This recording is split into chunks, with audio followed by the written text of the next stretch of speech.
in this presentation, I'm going to take you through what happens after you submit your expression of interest. Once you submit your expression of interest, you are placed in this pool of candidates, and Alberta does periodic draws to invite people to make application for Alberta PNP. This is how a Alberta PNP invitation to apply looks like. I have blacked out certain confidential information, but this is a demonstration email which will show you how the invitation to apply looks like. First thing that you need to notice is the subject will say it is coming from AAIP with your expression of interest number and your AAIP reference number, and it will come from gov.ab.ca. Very important to check that it is coming from a government URL. What does this letter contain? This letter contains first and foremost a confirmation that you have been selected.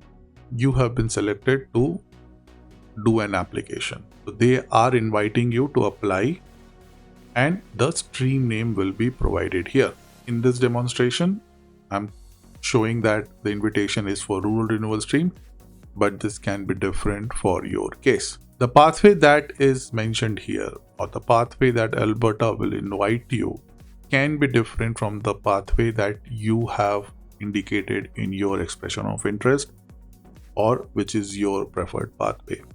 Please remember that, and I think I have said it multiple times in my presentations, that the right to select a candidate for a pathway, or the right to match a candidate to the pathway, is with Alberta. You can get an invitation to apply to the preferred pathway, or you may not. So the decision is not yours. The invitation is there for you to accept or reject. If you choose to accept, there is no guarantee that an application will be assessed for nomination, or if an application is done, that it will result in a nomination. So this is kind of a disclaimer which Alberta will give you at the beginning of this email.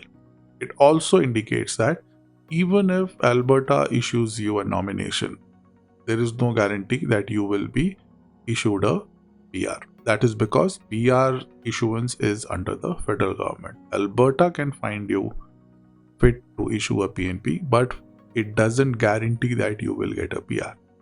This is just few words of caution that will be on this email. Timeline wise, you will have 15 days from receiving this email to start the application process. If for any reason you don't accept this invitation within 15 days, you will be placed back in the expression of interest pool. I will come to that nuance a bit later in the video. Once you receive this invitation, you have 15 days to start the application process, but before that, you will have to perform certain steps.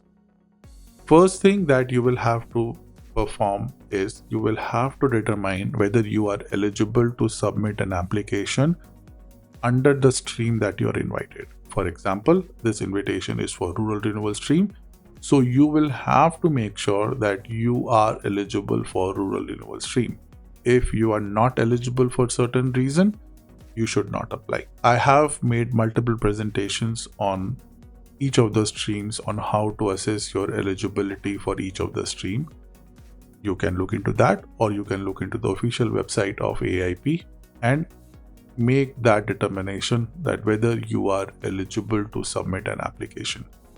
Only if you are eligible for a stream, then submit an application. If for any reason you think you are not eligible, don't submit an application. So that's the first step you will have to do, that you will have to make sure you are eligible to apply. While you are doing this determination, there are few caveats or few nuances that must be kept in mind.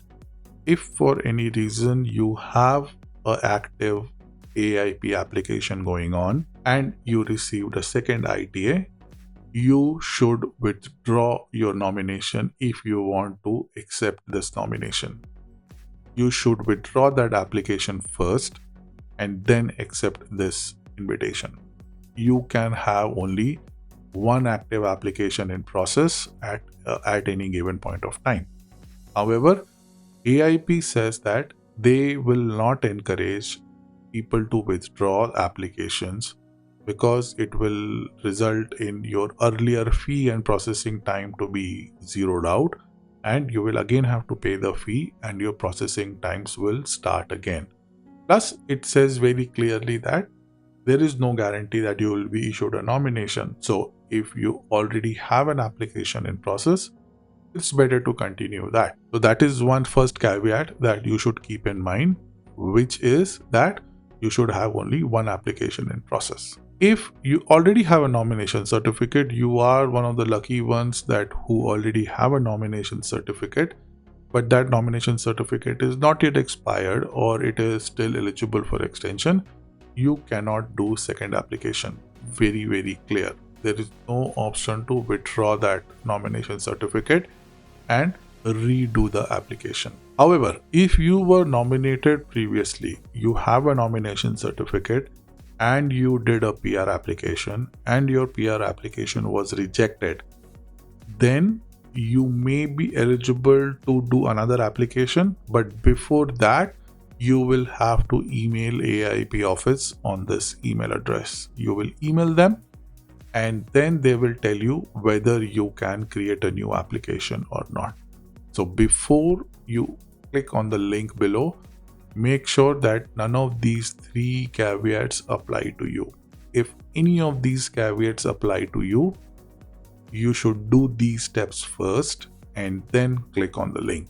Again, I'm very much stressing on clicking on the link because of a very important factor, which I will come a bit later. Step 2, you will have to review the eligibility requirements. That is what is this section all about. It is your responsibility, candidate's responsibility, to make sure that they meet the eligibility requirements.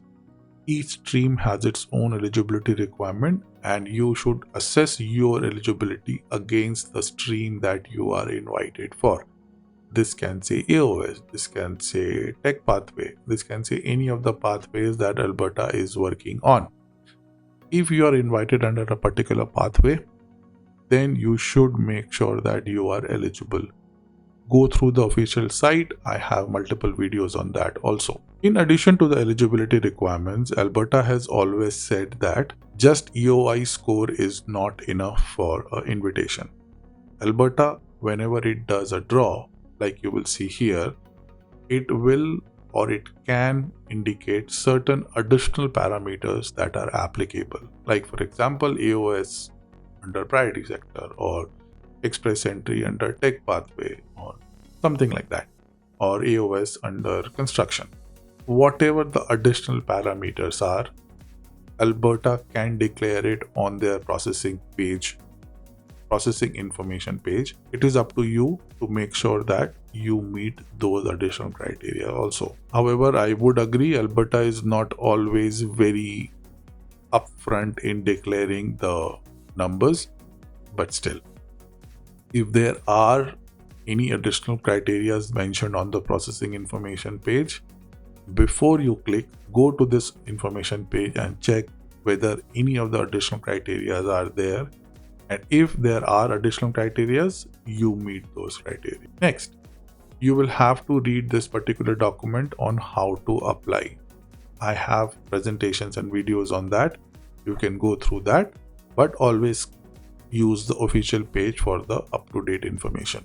Click on this link and understand what are the terms and condition and application process for AAIP. Step 5.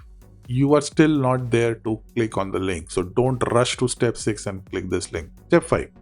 Make sure that the alberta.ca account that you will use to create your application is the same address as your expression of interest. If for any reason the email address has changed, you must first write to AAIP office, and once they confirm that your change has been registered, you can make the next step.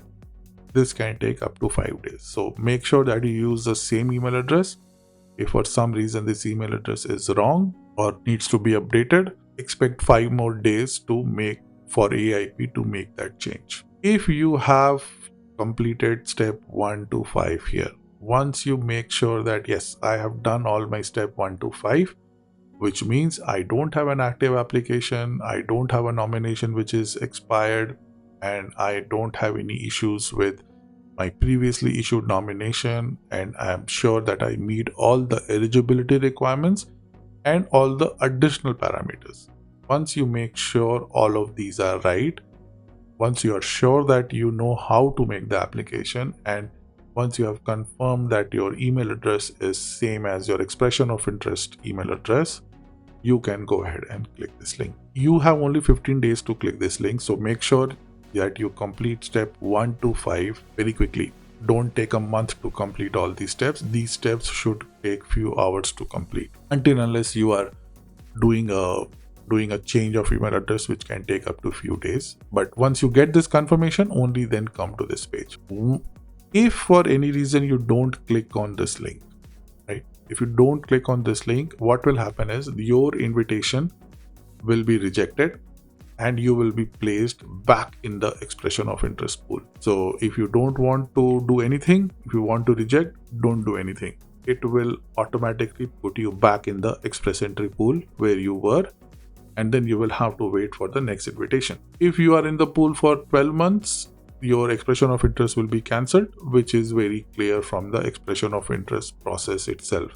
Your expression of interest is valid only for 12 months. After 12 months, you will have to recreate your expression of interest. Once you click this link, you have 30 days to complete your application, which means completing your application, uploading all the documents, and paying all the application fee. Make sure that you do all of these steps, not one of these steps, within 30 days, including payment of the fees.